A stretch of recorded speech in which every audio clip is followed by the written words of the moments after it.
In the year 2147, humanity had spread across the stars. People lived on distant planets, mining resources and building colonies. But life wasn't easy. The universe was vast and full of dangers. Among those dangers were the Valens, an alien species that didn't trust humans. Tensions between the two groups had been rising for years. On a small outpost orbiting a gas giant named Epsilon 9, Captain Daniel Carter led a team of scientists and soldiers. Their job was to monitor strange energy signals coming from the planet below. It was a lonely posting, far from Earth, but it was important. The outpost itself was nothing fancy. It was a collection of metal buildings connected by narrow tunnels. Outside, the landscape was barren, just rocks, dust, and endless wind. The sky was a deep orange, and the air was too thin to breathe without a mask. Life there was hard, but the crew did their best to stay focused. They knew their work mattered. One evening, while patrolling the perimeter, the team noticed something unusual. At first, it was just a shadow moving in the distance. Lieutenant Laura Bennett, who was leading the patrol, stopped her group and raised a hand. "Do you see that?" she asked, pointing toward the horizon. Her voice was steady, but there was a hint of unease in her tone. The others squinted, trying to make out what she was talking about. Then they saw it, a figure walking toward them. It was humanoid, but it was hard to tell more than that because of the haze. Whoever it was didn't seem to care about the harsh environment. No mask, no suit, just a person walking calmly through the toxic air. "Is that a human?" one of the soldiers whispered. Laura frowned. "Stay sharp," she ordered. She activated her radio and contacted Captain Carter back at the outpost. "Sir, we've got a situation. There's someone approaching from the southeast. Looks human, but I don't recognize them." Carter's voice crackled over the line. "Human? Out here? Are you sure?" "We're sure," Laura replied. "What are your orders?" "Tell them to stop and identify themselves," Carter said. "If they don't comply, use caution." Laura nodded to her team, and one of the soldiers stepped forward. "Halt," he shouted, his voice echoing across the empty plain. "Identify yourself." The figure kept walking, undeterred. As it came closer, they could see it was a man. He wore old, tattered clothes that looked like they belonged to another time. His face was calm, almost peaceful, as if he didn't have a care in the world. "I said halt," the soldier repeated, louder this time. When the man still didn't stop, Laura gave the signal. The team raised their weapons and opened fire. Bullets flew through the air, striking the man squarely. But instead of falling, he laughed. It was a strange, unsettling laugh that sent chills down everyone's spines. And then, to their shock, he kept walking as if nothing had happened. He didn't even slow down. Laura stared, her heart pounding. What is he?" The man finally stopped a few feet away from them. He looked at the soldiers, his expression unreadable. "You're wasting your time," he said in a calm, confident voice.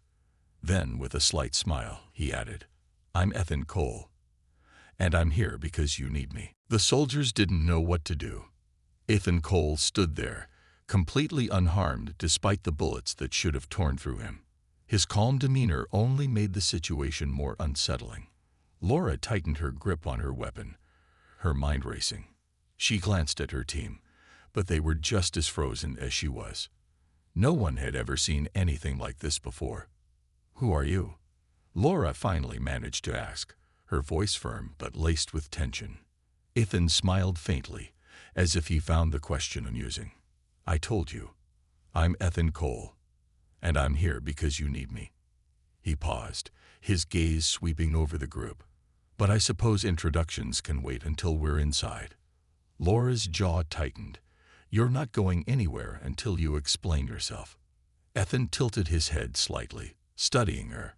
"Very well," he said, "but I doubt you'll believe me. Still, I'll try." He took a step forward, and instinctively, the soldiers raised their weapons again. Ethan stopped and held up his hands in a gesture of peace. "Relax. I'm not your enemy." Laura hesitated. There was something about the way he spoke, calm, confident, almost too reasonable, that made her uneasy. She glanced at her radio. "Captain Carter, this is Bennett. We've got a situation out here." The subject refuses to comply, requesting further instructions. There was a moment of silence before Carter's voice came through. "Bring him in, but stay alert." Laura frowned but nodded. Lowering her weapon slightly, she gestured for Ethan to follow them. "Move," she ordered. Ethan obeyed without argument, walking alongside the soldiers as they escorted him back to the outpost. Inside, the atmosphere was tense. The crew gathered in the main control room, watching curiously as Ethan was brought in. Captain Daniel Carter stood at the center, his arms crossed. He studied Ethan carefully, trying to make sense of the man who had walked through gunfire unscathed. "So," Carter began, breaking the silence, "you claim to be human." Ethan nodded. "Yes, though perhaps not entirely in the way you were used to." Carter's brow furrowed. "Explain." Ethan sighed, as if preparing himself for a long conversation. "Let's just say I'm different. I've been places you can't imagine, seen things you wouldn't believe. And now, I'm here because something big is coming. Something that could destroy all of you if you're not careful." The room fell silent. Some of the crew exchanged skeptical glances. Others looked intrigued. Dr. Rachel Myers, the outpost biologist, stepped forward. "What kind of something are you talking about?" she asked, her tone curious rather than hostile. Ethan hesitated, choosing his words carefully. "A threat. One that humanity isn't ready for. Not yet, anyway." Laura scoffed. "That's awfully vague. How do we know you're telling the truth? For all we know, you could be working with the Valens." Ethan turned to her, his expression serious. "If I were working with the Valens, do you really think I'd come alone? Unarmed. Besides," he added with a faint smirk, "you already tried shooting me. Didn't work, did it?" Laura clenched her fists, frustration bubbling inside her. She didn't trust Ethan, not one bit. But she also couldn't deny that there was something strange about him. Something unnatural. Captain Carter rubbed his temples, clearly struggling to process everything. "All right," he said finally. "Let's assume for a moment that you're telling the truth. Why come to us? Why now?" Ethan's smile faded, replaced by a look of quiet determination. "Because time is running out. Whatever happens next will decide the fate of everyone here, and possibly beyond. You may not trust me, but you'll need my help if you want to survive." The room was silent once again. No one knew what to say. Ethan's words were cryptic, but there was an undeniable weight to them. Whether he was friend or foe, one thing was clear. His arrival had changed everything. The tension in the control room was thick. Ethan stood calmly, his hands resting at his sides, as if he didn't have a care in the world. Captain Carter studied him closely, trying to decide what to do next. The crew whispered among themselves, their voices low but filled with unease. Some believed Ethan might be telling the truth, while others thought he was dangerous and shouldn't be trusted. Dr. Rachel Myers stepped forward again, her curiosity getting the better of her. "If you're here to help us," she said, "then prove it. Show us something. Anything that proves you're not just making all this up." Ethan raised an eyebrow, as if amused by the challenge. Without saying a word, he turned toward a nearby console. The screen had been flickering for days, showing error messages that no one could fix. Ethan reached out and touched the surface lightly. For a moment, nothing happened. Then, the screen lit up, glowing brighter than before. The errors disappeared, replaced by clear readings and data streams. The crew gasped. Rachel leaned closer, her eyes wide with disbelief. "How did you do that?"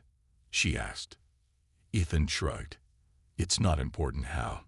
What matters is that I can help, if you let me." Captain Carter crossed his arms, his expression thoughtful. "Fixing a console is impressive, but it doesn't tell us much about this threat you mentioned earlier. Can you show us more?" Ethan nodded. "Follow me." He walked toward the door, moving confidently despite the wary looks from the soldiers guarding him. Carter hesitated, then motioned for the group to follow. Laura stayed close, her hand resting on her weapon, ready to act if needed. They made their way to the outpost's generator room, a large chamber filled with humming machines and blinking lights. One section of the equipment had been offline for weeks, leaving parts of the base without power. Engineers had tried everything to get it working again, but nothing had helped. Ethan stopped in front of the broken machinery. He placed both hands on the metal casing and closed his eyes. A faint hum filled the air, growing louder by the second. Sparks flew briefly, and then the machines roared to life, their lights shining brightly once more. The engineers in the group stared in awe. "That's impossible," one of them muttered under his breath. Rachel turned to Ethan, her skepticism fading. "What are you? You're not normal, are you?" Ethan opened his eyes and looked at her. "No," he admitted. "I'm not. But I'm still human. At least, part of me is."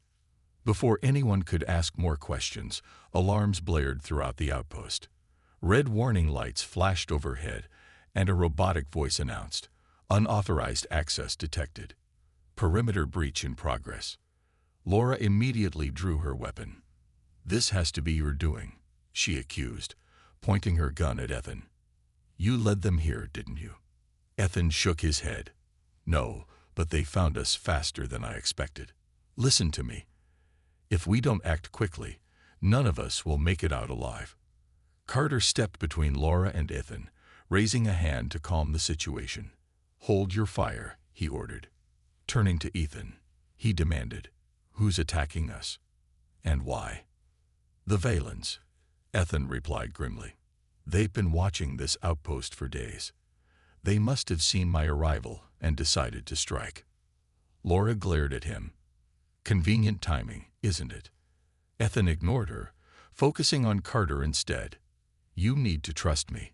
Right now, I'm the only thing standing between you and them." Carter hesitated, weighing his options. Finally, he nodded. "All right. We'll follow your lead, for now. But if you betray us, I won't hesitate to end you myself." Ethan gave a small nod. "Fair enough."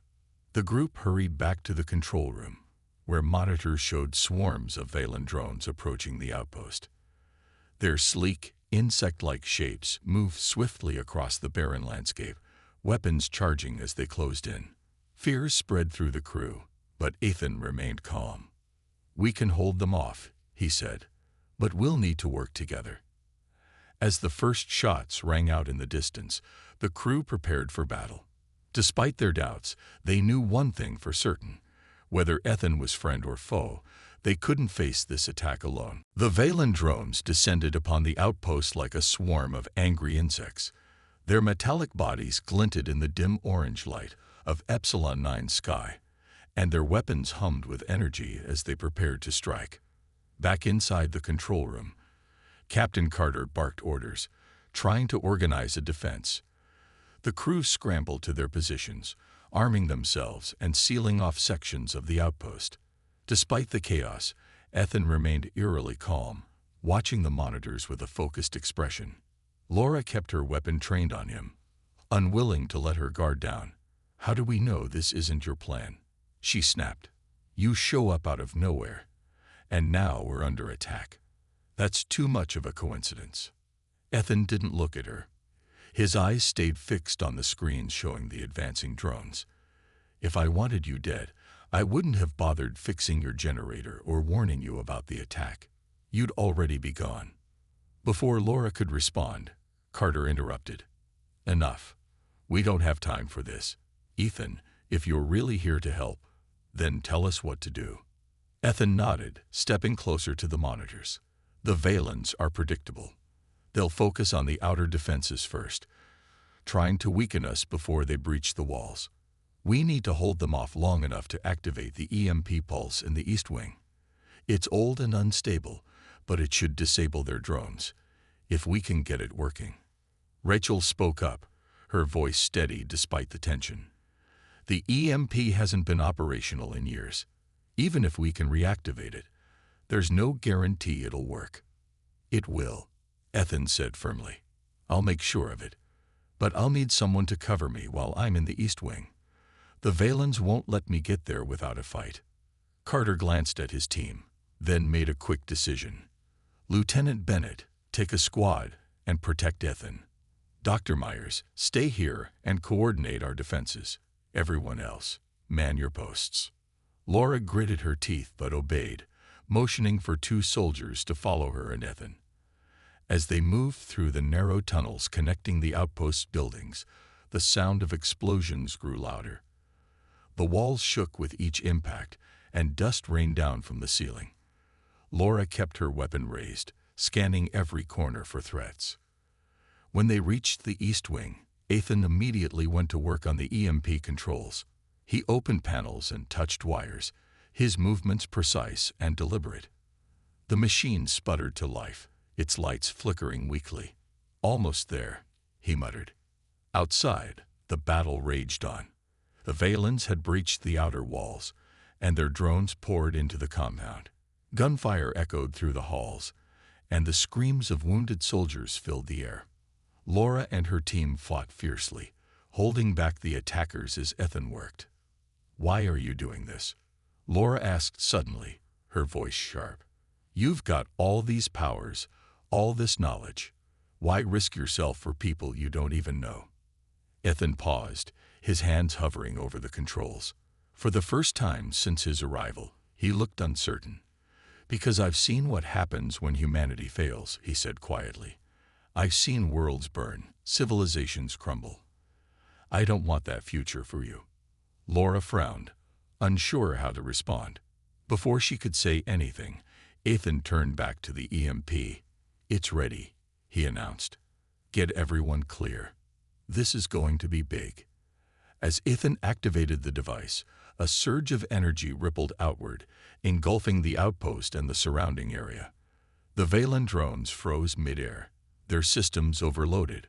One by one, they crashed to the ground, lifeless. For a moment, there was silence. Then cheers erupted from the surviving crew members. Laura lowered her weapon, breathing heavily. They had survived. For now. But as Ethan stood amidst the wreckage, his expression remained somber. This isn't over, he said softly. Not by a long shot. The victory over the Valen drones was short-lived. Though the EMP had disabled their attackers, the outpost was left in a state of disarray. Walls were damaged, equipment was fried, and several members of the crew lay injured or worse. The survivors worked tirelessly to repair what they could, but the mood was grim. Everyone knew the attack had been too close for comfort. Ethan's role in the battle only deepened the divide among the crew. Some, like Dr. Rachel Myers, saw him as a savior. His actions had saved lives, and his knowledge of technology had given them an edge they desperately needed. Others, like Lieutenant Laura Bennett, remained suspicious. She couldn't shake the feeling that Ethan was hiding something dangerous. Laura spent hours poring over classified files in the outpost's archives. Her instincts told her there was more to Ethan than he claimed. Late one night, she stumbled upon a series of documents labeled Project Nexus. The files detailed experiments conducted decades earlier, experiments that involved merging human consciousness with artificial intelligence. The goal had been to create beings capable of surviving in hostile environments, but the project had been abandoned after catastrophic failures. Laura's heart raced as she read through the reports. The descriptions of the test subjects matched Ethan's abilities almost perfectly. Could he be one of those failed experiments? Had he escaped somehow, only to show up now? She felt a chill run down her spine at the thought. The next morning, Laura confronted Ethan in the outpost's makeshift medical bay. He was helping Rachel tend to the wounded, using his strange powers to speed up healing. When Laura entered, he looked up, his expression unreadable. "You're not who you say you are," she accused, her voice low but firm. "I know about Project Nexus." Ethan froze for a moment, then sighed. "So you figured it out." "Figured what out?" Laura demanded. "Are you some kind of experiment gone wrong? A weapon?" Ethan shook his head. "Not a weapon. A prototype. Yes, I came from Project Nexus, but it wasn't about creating weapons. It was about bridging the gap between humans and machines, finding a way to evolve. And you think that excuses what you are? Laura shot back. You're not human, not completely. I'm more human than you realize, Ethan replied, his tone softening. I feel pain, fear, hope, all the things you do. But yes, I'm different. And maybe that's why I'm here. To help you avoid the mistakes of my creators. Rachel, who had been listening quietly, finally spoke up. Laura, whether he's human or not, he saved us. Doesn't that count for something? Laura hesitated. She wanted to argue, to insist that Ethan was a threat, but she couldn't deny the truth. Without him, they might all be dead. Still, her distrust lingered. As the days passed, strange things began happening around the outpost. Equipment malfunctioned without explanation. Communication signals dropped unexpectedly. Shadows moved outside the walls, even though no enemies were detected. Laura became convinced these incidents were connected to Ethan, but she couldn't prove it. Tensions reached a breaking point during a meeting in the control room. Carter called everyone together to discuss the recent events. Laura wasted no time voicing her concerns. We can't keep ignoring the obvious, she said, glaring at Ethan. Ever since he arrived, nothing has been normal. The attacks, the malfunctions, it's all tied to him. Ethan didn't flinch. You're right, he admitted, but not in the way you think. The Valens aren't the real enemy. They're just pawns in a larger game. What are you talking about? Carter asked, his voice sharp. Ethan's expression grew serious. There's something else out there, something ancient and powerful. It's manipulating both the Valens and humanity, pushing us toward conflict. If we don't stop it, none of us will survive. The room fell silent. For once, even Laura had no response. Whatever this new threat was, it was clear that Ethan knew more than he'd let on, and that trusting him might be their only chance. The revelation about the ancient entity left the crew shaken. Captain Carter leaned heavily on the control room table, his face pale as he processed Ethan's words. The room was silent except for the faint hum of machinery and the occasional crackle of static from damaged communication systems. No one spoke. They were too stunned to form coherent thoughts. Finally, Laura broke the silence. You expect us to believe that some ancient force is pulling the strings, that it's behind everything, the Valens, the attacks, all of it. Ethan nodded slowly. Yes, it's been here longer than any of us can imagine. It feeds on chaos, using fear and conflict to grow stronger. The Valens think they're acting independently, but they're just tools, pawns in its game. Rachel crossed her arms, frowning. If this thing is so powerful, why hasn't it wiped us out already? Why bother with these games? Because it enjoys watching civilizations destroy themselves, Ethan replied grimly. It thrives on suffering, but make no mistake, it will act directly if provoked. And when it does, he trailed off, letting the weight of his words sink in. Carter straightened up, his voice firm despite the unease in his eyes. All right, let's say we believe you. What do we do about it? Ethan hesitated, choosing his words carefully. We need to find its source, a physical location where it anchors itself to this plane. If we can reach it, I might be able to disrupt its influence. But it won't be easy. It's heavily guarded, and getting there will mean risking everything. Laura stepped forward, her tone sharp. And how do we know you're not leading us into a trap? For all we know, this could be exactly what it wants. I can't prove it to you, Ethan admitted, but I'm asking you to trust me. If we don't stop this now, none of us will live to see tomorrow. The debate raged on for hours. Some, like Rachel, argued that they had no choice but to follow Ethan's plan. Others, led by Laura, insisted it was reckless and dangerous. In the end, Carter made the final decision. We'll go with Ethan, he said firmly, but everyone stays alert. If anything feels wrong, we pull back immediately. Preparations began at once. The team gathered weapons, supplies, and whatever tech they could salvage from the damaged outpost. Ethan worked alongside them, repairing equipment and offering advice. Despite their fears, the crew couldn't deny his usefulness. Even Laura grudgingly acknowledged that his help might make the difference between success and failure. The journey to the entity's supposed location took them deep into the barren wastelands surrounding the outpost. The landscape grew darker and more desolate the farther they traveled, the orange sky giving way to an eerie twilight. Strange shapes loomed on the horizon, jagged and unnatural, as if carved by something otherworldly. As they approached their destination, the air seemed to thicken, pressing down on them like a heavy blanket. The soldiers exchanged nervous glances, their weapons raised. Then, without warning, the ground shook violently. A massive structure rose from the earth, its surface pulsing with an ominous light. "This is it," Ethan said quietly. "The heart of the entity." Before anyone could respond, the structure erupted with activity. Dozens of shadowy figures emerged, humanoid but distorted, their movements jerky and unnatural. They surrounded the group, cutting off any chance of retreat. "Get ready," Carter shouted, raising his weapon. Ethan stepped forward, his hands glowing faintly. "Stay close to me," he ordered. "I'll hold them off while you find the core. Destroy it, and the entity dies." Laura hesitated, torn between distrust and desperation. Finally, she nodded. "Let's move." As the battle began, Ethan unleashed his powers, creating barriers of light to shield the team. The shadowy figures lunged at him, but he fought back with precision, each strike sending waves of energy rippling through the air. Meanwhile, the rest of the crew pushed deeper into the structure, searching for the core. Inside, the walls pulsed with a sickly green light, and the air smelled of ozone.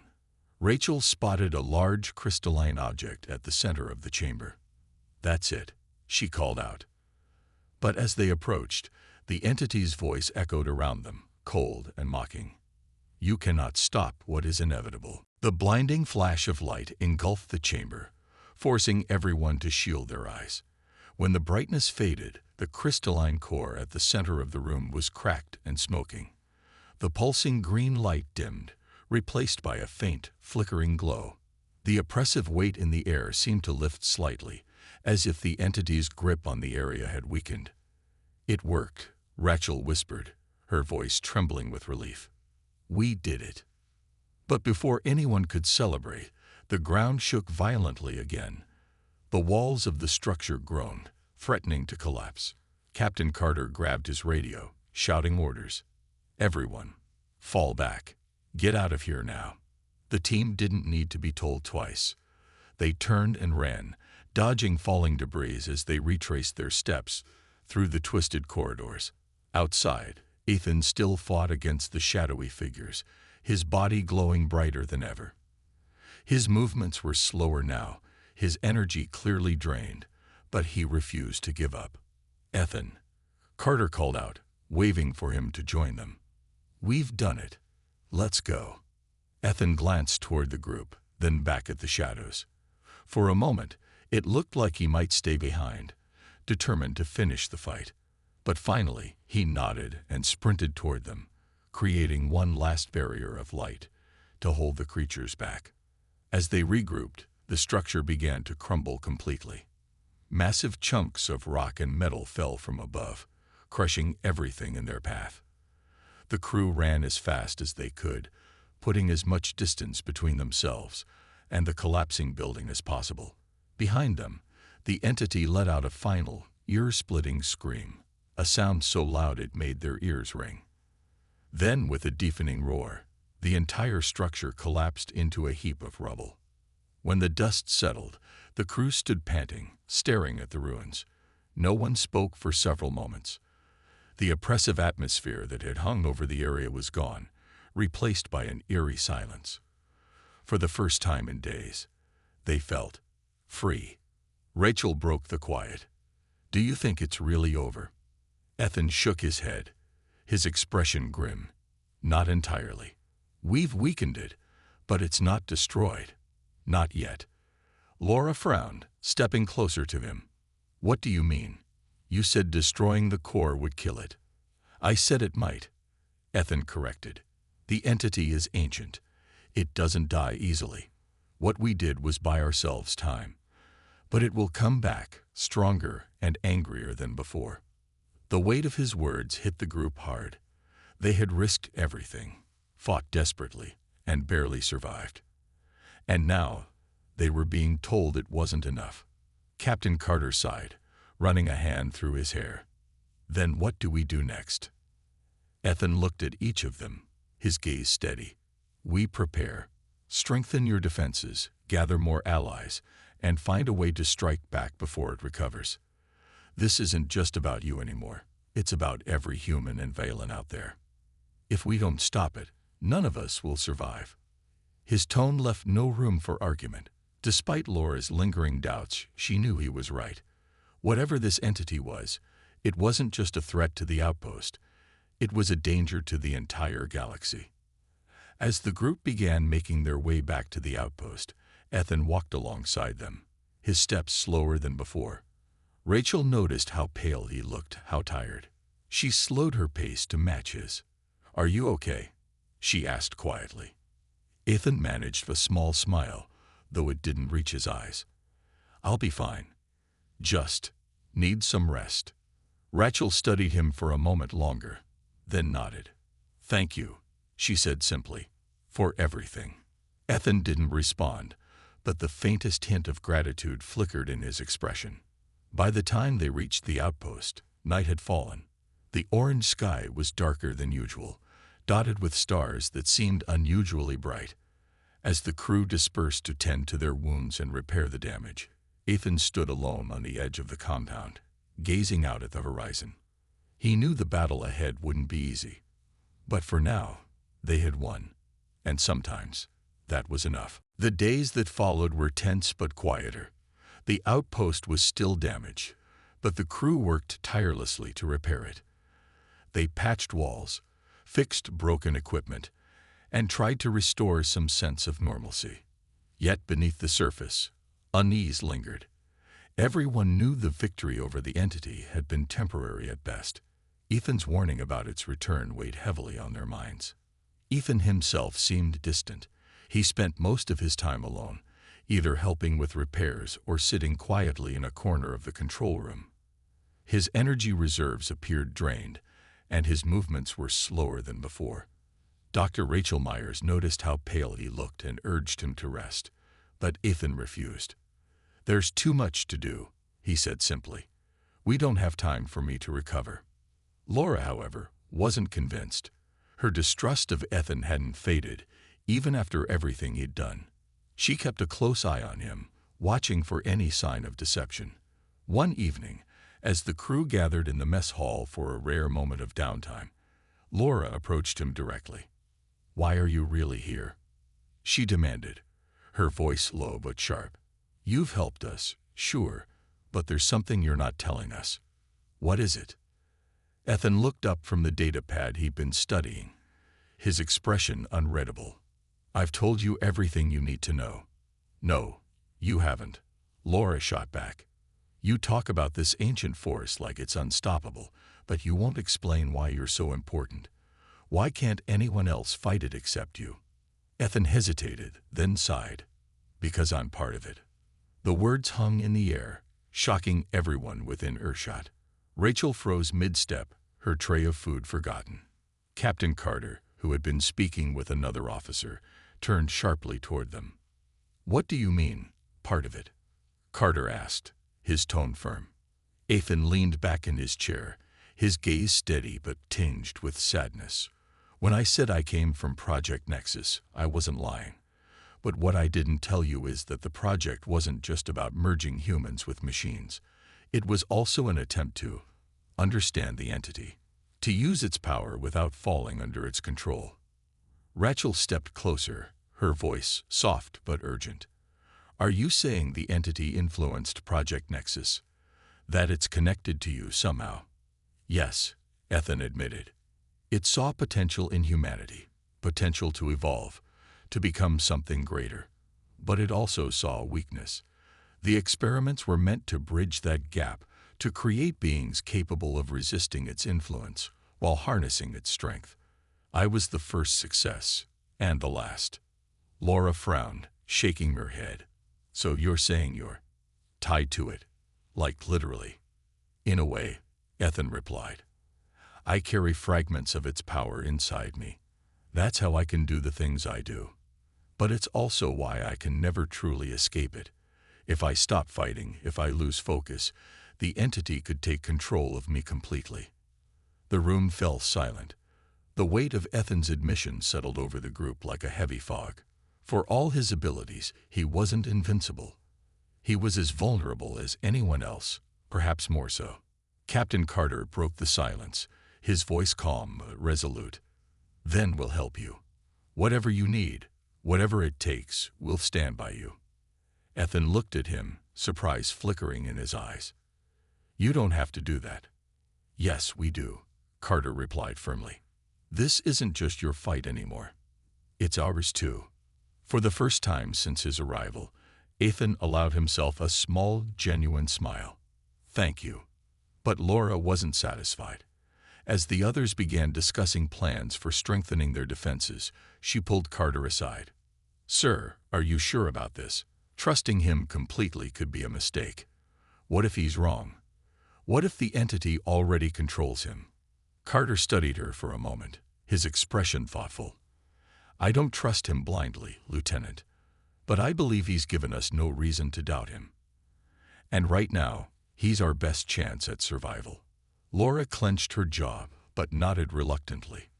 Whether she liked it or not, they were all in this together now. And as long as the entity remained a threat, Ethan Cole was the key to stopping it, or becoming its greatest weapon. The days turned into weeks, and the outpost slowly returned to a semblance of order. The crew worked together, strengthening defenses and preparing for the inevitable return of the entity. Ethan remained at the center of their efforts, offering guidance and using his abilities to repair systems faster than anyone thought possible. But despite his contributions, the strain on him was evident. His movements grew slower, his face paler, and his moments of quiet contemplation more frequent. One evening, as the sun dipped below the horizon, casting long shadows across the barren landscape, Ethan called a meeting in the control room. The crew gathered, sensing the gravity of the situation before he even spoke. Captain Carter stood near the front, his arms crossed, while Laura lingered at the back, her sharp eyes watching Ethan closely. I've been thinking, Ethan began, his voice steady but tinged with exhaustion. We've bought ourselves time, but it won't last forever. The entity is already regaining strength. When it returns, it will be stronger and smarter. Rachel stepped forward, her brow furrowed. What are you saying? That we need to act now? Ethan nodded.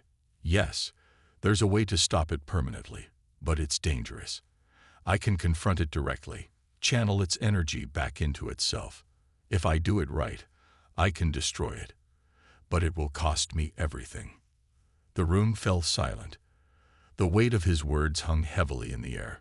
Rachel's hands trembled slightly as she asked, What do you mean, cost you everything? Ethan looked at her, then at the rest of the group. I'll have to sacrifice myself.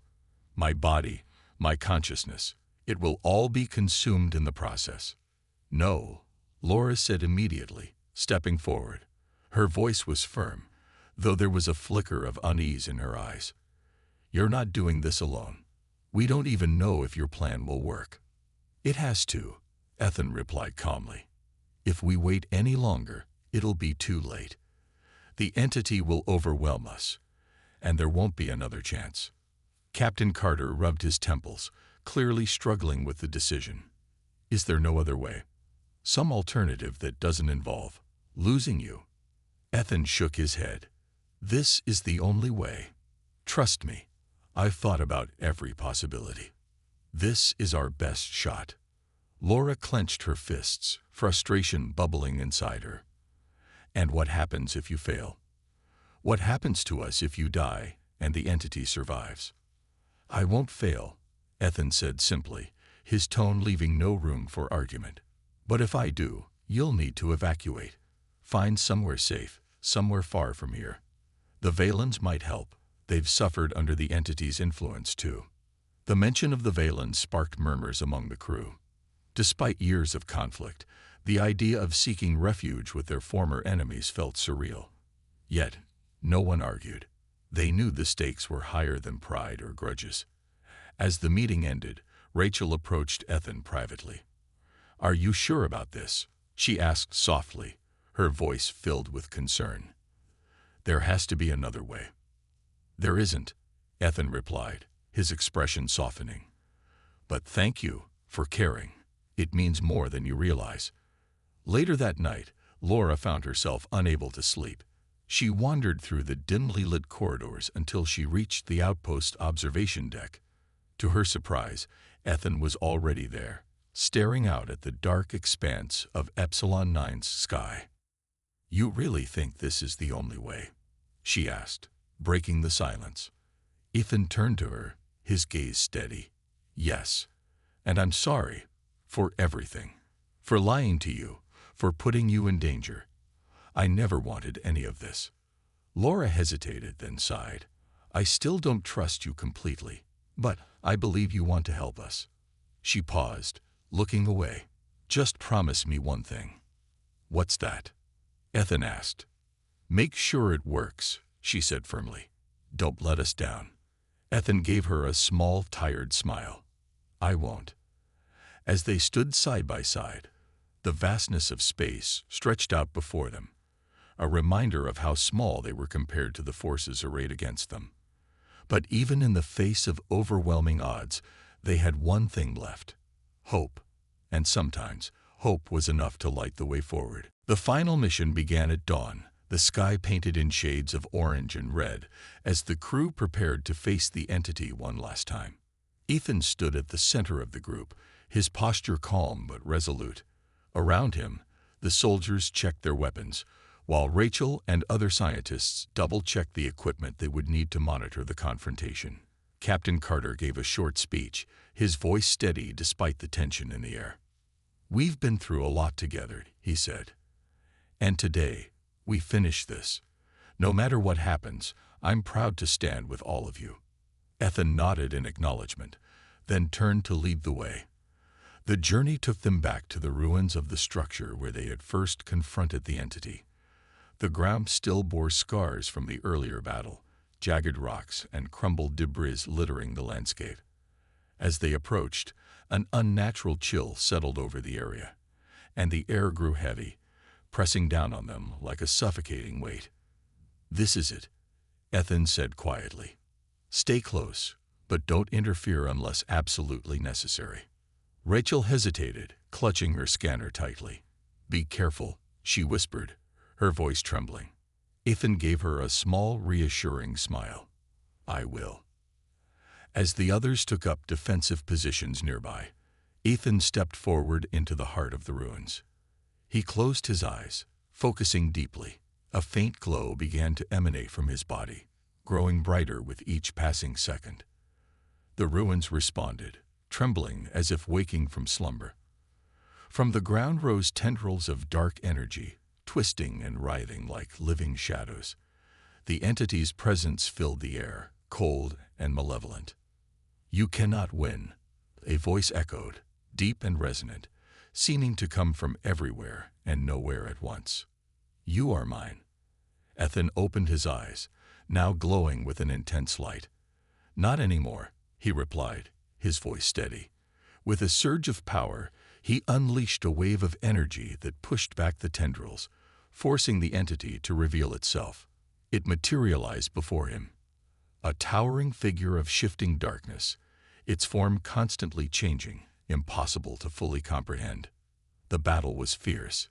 Ethan fought with everything he had, channeling the entity's own energy against it. Beams of light clashed with waves of shadow, creating explosive bursts that shook the ground. The crew watched in awe and terror, unsure if they were witnessing salvation or destruction. Laura gripped her weapon tightly, torn between fear and admiration. She had never trusted Ethan completely, but seeing him fight now, She realized how much he had sacrificed for them. "Hold on," she muttered under her breath, though she wasn't sure who she was addressing, Ethan or herself. Finally, after what felt like hours, Ethan made his move.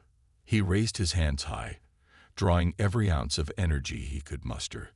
A brilliant light erupted from his body, engulfing the entity in a blinding explosion. The ground cracked and split beneath them, and the air vibrated with raw power. Then, silence. When the light faded, Ethan was gone.